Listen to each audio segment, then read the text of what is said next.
Kaleessa ture gaafa jala bultii as magaalaa Baatuu hora dambal irratti ayyaanni Kataraa kan jalqabe. Ayyaana kana irrattis manneetiin amantaa Ortodoksii odolawwan as dambal irra jiran hirmaatanii jiran. Barsiisaa Biiniyaam Taaddalee Gidaamii Amara Maaramii Qidduus ገብርኤል Baatuutti qindeessaa mana barnootaa lubootaati. አሁን የምንገኘው በዝዋይ ባቱ የጥምቀት በዓል አከባበር ላይ ነው የምንገኘው። ስፍራውም በሐራ ደንበል ላይ ጥምቀት ባህርን በእለቱ እያከበር ነው የምንገኘው። har'a amma egaa kabaja ayyaana cuuphaa Baatuutti argamna. Ayyaana kanas galaana dambal irratti kan kabajaa jirru. Egaa kaleessa taabatawwan ja'a manniitii sagadaatii kaafnee bulchitoota isaaniitiin gara bakka bulanii geessinee ayyaana Kataraa akka gaariin kabajneeti jirra.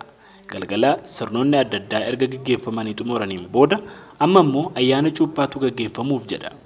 አሁን ደግሞ ምእመናኑ የሚጠመቁበት ወደ ሐይቁ የሚወርድበት ጊዜ ላይ ደርሰናል ማለት ነው። Barsiisaa Biiniyaam odolawwan dambal irra jiran shan irra kan buufatanii jiran manneetiin amantaa Ortodoksii kunneen bulchiinsa lallaba Shawaa fi Arsiitti gamaa gamanaan ba'anii akka ayyaana kana kabajan dubbatanii ayyaanni cuuphaa dambal kunis ayyaana cuuphaa bakka kaanirra baay'ee addadha jedhu.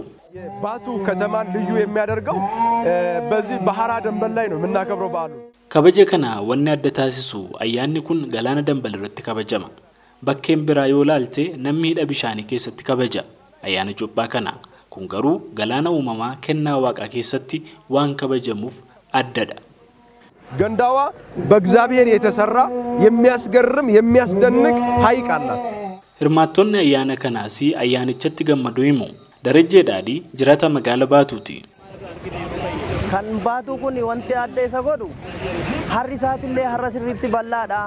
Namni kamiyyuu akka fedhetti dhufee guyyaa cuuphaa kana ni cuuphama. Kan raccaamus ni raccama, kan immoo keessas deemee daakis ni daaka. Wantoonni hedduu baqa, wantoonni qophiin adda addaa sirriitti hundaa.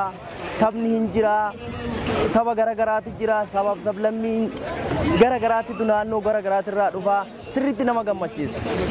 Ogeessi diinagdee Mariit Tullus ayyaana kanarra ture. Wanni nan arge tokkoffaa haala kanaan bishaan irratti wayita taabonni baay'ee kabajamu argine baay'ee bareeda, baay'ee miidhaga. Galgala yoo wayita taabonni illee namoonni fuudhanii deeman hararra ture, hara dambarirra miira addaa qaba beekta, baay'ee miidhaga. Wanni nan dhagame maal yoo naan jette Oromiyaa keessa turizimiidhaaf guddinaaf misoomaaf iddooleen ta'an baay'een akka jiranidha. Baay'een akka jiranidha. Amma harri kun hara baay'ee bal'aadha.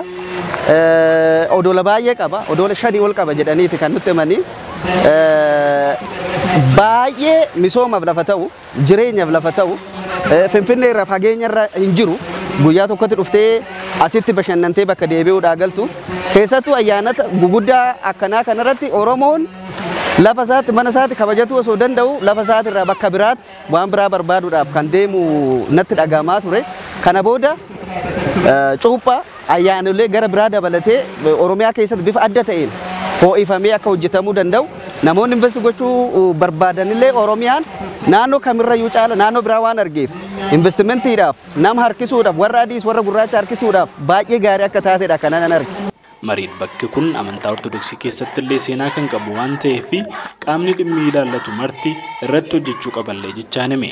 Koomishiniin Turizimii Oromiyaa ayyaana cuuphaa galaana dambal kana beeksisuudhaaf hojiitti jiraachuu hima. Naggaa Wadaajoo itti aanaa koomishinarii koomishinichaati.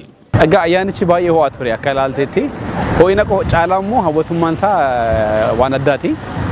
Sababiin isaa immoo ayyaanichi kan kabajamu jalqaba dhumaatti haroodhuma irratti jalqabamee haroodhuma irratti raawwata.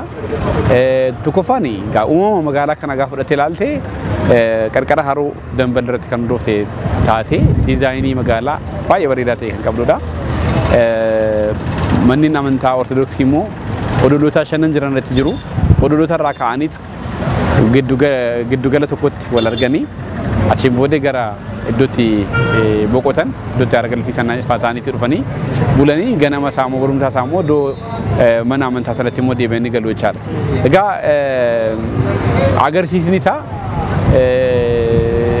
waan adda special spectacle waan adda ta'edha kan arguu dandeessu. Namni dhufe kan martu baay'ee gammada, baay'ee bashannana gaafa ilaalu.